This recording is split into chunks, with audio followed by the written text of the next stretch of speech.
understand how control is engineered in our society without grappling with UFO phenomena. Okay. That's why this actually a good tangent. integration has to happen, and why all the little tricks they've used to keep the world from being willing to go there. Yeah. I mean, the key to control and the key to secrecy is if you can get the entire financial world and every investor to engage in material emissions. We're spending 21 trillion over here, but we're not going to look at it. It doesn't exist. That's a material emission. It depends on material emissions. When you rip up the material emissions, then you can start diving in and integrating. I'm gratified to hear you say this for obvious reasons. I have been working on UFO research for many years, and it's clearly very expensive. Like everything points to it being an expensive operation, and yet it's completely off limits to respectable conversations in academia. Real quick, right into the next segment.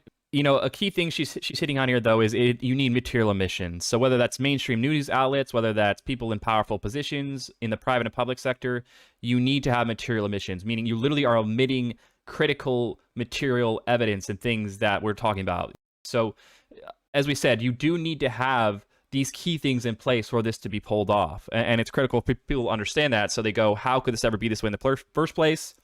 Material emissions is a big one. So kind of moving things real quick to the next one. It's pure speculation as to how much goes where. But in addition to all sorts of underground facilities or, space programs, what you have is the need for the equivalent of a financial endowment.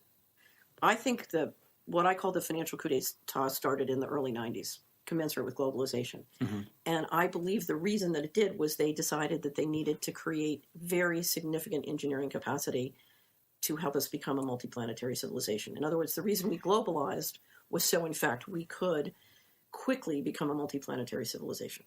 And commensurate with that, they took a look at the G7 developed nations and said, we can't afford to spend $35 trillion on nursing homes. We need to take that money now and put it aside to really make sure that we are successful as a civilization, including doing all these things. And so they literally bubbled the economy. Mm-hmm. They globalized.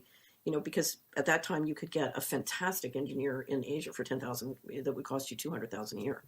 And they globalized, and part of that was the economics, but they sucked out a huge amount of money because if you steal enough money, Richard, at a 5 or 10% interest rate or dividend, you've now created enough money annually to run the global government. Right, a secret endowment of trillions of dollars that gives dividends of maybe $1 trillion a year, who knows, whatever. If you've got a classified endowment of $20 trillion, you're saying you can generate dividends that would actually run a massive infrastructure. I suspect what the endowment is a reserve fund. So, for example, if you issue bonds, if you're a municipality, you issue bonds. You have a reserve fund so that if there's a hiccup in revenues, you don't default on the bonds. You can take it out of the reserve fund. And then you replenish the reserve fund. So my guess is they've created an endowment that is a layer that makes it the whole situation from a project management situation, much more stable than it would be if you're depending on tax flows, and the economy is going up and down or the population is getting... Where would this endowment be? Like what banking system, where would it reside? How? It would be right in your face. In other words, John Rappaport was at a great speech where he described all these different franchises and sort of stores around a city corner. Right. And he traced it all back, and this one went to Fidelity and this one went to Vanguard, but they were just managing money for, and so I forget what the name of the guy was, Harry. Let's call him Harry. But Harry basically owned everything on the whole block, but nobody knew it because it was, so I think what you're talking about is shifting money into stocks and bonds and basically buying up positions and in a variety of these different companies. So the money in possibilities that it's actually floating around in our global economy somewhere. Somehow. I would say some of it is. Yeah. I would say some of it is. I mean, if you look at the question of what we're investing in terms of spaceships, underground bases, all these different things, right. The question is, where are we making that and how are we making it without kicking off inflation? My guess is another reason to globalize is you can deflate the value of labor. It can offset monetary inflation and the other inflation you kick off. New technology and globalization of labor can deflate tremendously and protect you from kicking off. It's reducing your costs. Right. You basically get near slave labor, essentially, of all kinds of things. So it gives you a lot of flexibility. Right. Well, the danger is how can you build all this stuff and do all this stuff without triggering inflation? And, when you talk about missing money, for years now, people will say, well, it can't go missing because if it really was that much money would go missing, it would trigger inflation. No, if you look at, I think my guess as to where it's gone and what it's done, you can do it without triggering inflation if you globalize. if we get a guest book next week or not. Yeah, working on Danny Sheehan, everyone. Yeah, that'd be amazing. He's a legal expert and has an amazing perspective on this over the years. And one of my go-tos was pivotal for me in this whole subject matter. It's about as credible as it gets. Harvard Law, constitutional lawyer. But as you said there, the key part of this is obviously understanding inflation. How do you do it? Globalization. So the more you really do look into this and understand it, on the surface, it can be easy to say, oh, that's outrageous and crazy. And if that was the case, well, we'd have hyperinflation. We know about it, these classic things. And then when you really look into it and you go, well, actually, maybe it is doable if you did this and this and this. And then you look and you go, well, it looks like they kind of actually did do this and this and this. So, And so it's a lot, obviously. It's dense, but it's so critical. I mean, following the money is 101. She said multi-planet civilization. Yeah. I find that interesting because, okay, I mean, let's be honest. 100 years ago, if you believe the numbers, the population wasn't even half of what it is today. So that's 100 years. What are we going to, what does that look like in 10, 20? I mean, so many people are saying, you could either point at the climate, you can point at China, you can point at deforestation, a number of different factors. But in the next, let's just say 30 years, a lot is going to happen. A lot is going to change on this planet. Potentially, this is also a very big push towards where's more real estate.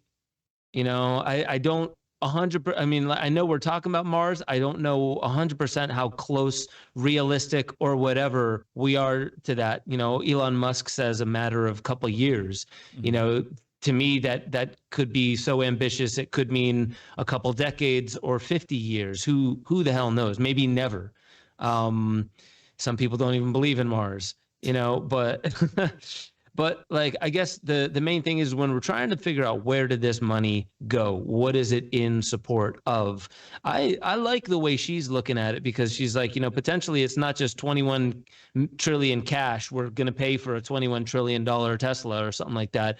It's going to be something probably smarter like that. This is going to be a 40, 50-year project in the minimum.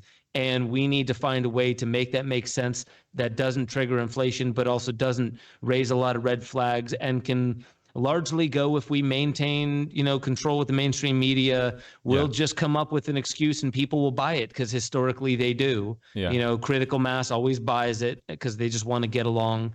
These are very intelligent people. I mean, this is a very intricate, well thought out plan.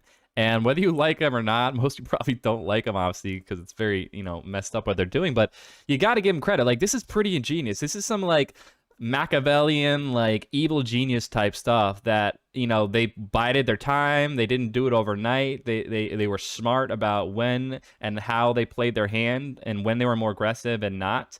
And it's something where I just look at how much positive if we once we deal with this, truly the sky is the limit. I mean, it unburdens us from so much BS of the shackles of economic hardship that is false and just phony and doesn't really need to exist. And I truly believe, to kind of wrap here, in this idea that comes from Ubuntu, sort of taking bits and pieces from everything that I've looked at. We are the ones we've been waiting for. And I truly believe we can get to a point where our systems and our planet is designed in a way where what you're passionate about, what you love, what you enjoy doing, you are compensated and you're rewarded in some way as part of a larger community. You have fulfillment. You truly feel you matter within a larger community. And I truly feel we can get to this sort of Star Trek type civilization where we transcend past money, where we transcend past war and poverty and these things like they talk about in the show. We can get there. It might not be extremely easy. That's part of the journey, though. Embrace the process, and it'll be, that's kind of, you feel like if you have a calling for being here, this is a precipice point. We truly feel that. I truly feel we can get to that more ideal type of civilization. I mean, not exactly like that, but it's going to take a lot of things we talked about, and it doesn't have to be everyone, but I do look at this as an opportunity.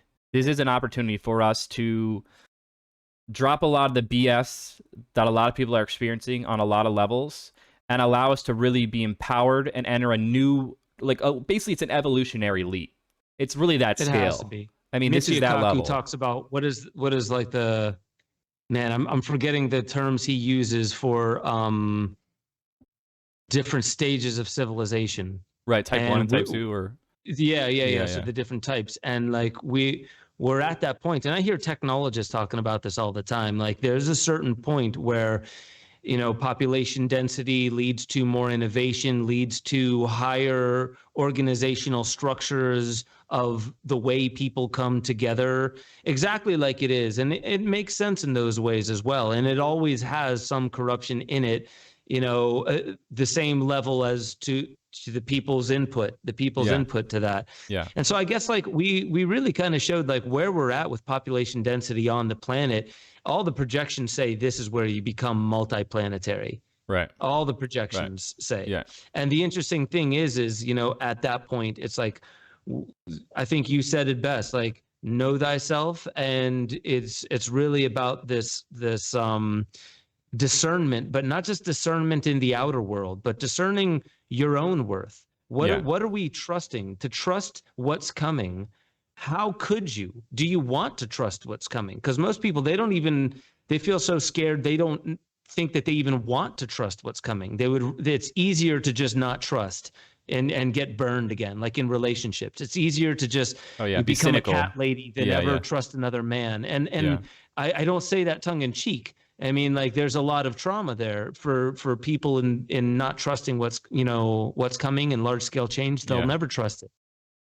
Yeah. Can you guarantee that you will ever move into a brighter future if we don't work on what trust really is and being able to trust not other people? Will they do the right thing? I think that's the wrong way to frame it. Real trust is knowing that even good people have weak moments, and even weak people have good moments, however you want to name it. And I think you're right. The structure of the system and how well we know how to trust what you want. I want goodness. I mean, I want Spock. Give me Spock. Give me that Star Trek future. Make sure y'all head over to benjosephstewart.com, become a member. You'll have access to the growing library of deeper dives where I talk about all the stuff that I really can't talk about on YouTube. Make sure you get involved in the Discord chat. That's where a lot of the conversation is happening, talking about new theories, being able to interweave into the greater conversation that is how we awaken infinity. That's our highest potential. And I just want to remind you, you are the most powerful technology ever known to creation. Wield it like an artist with a conscience.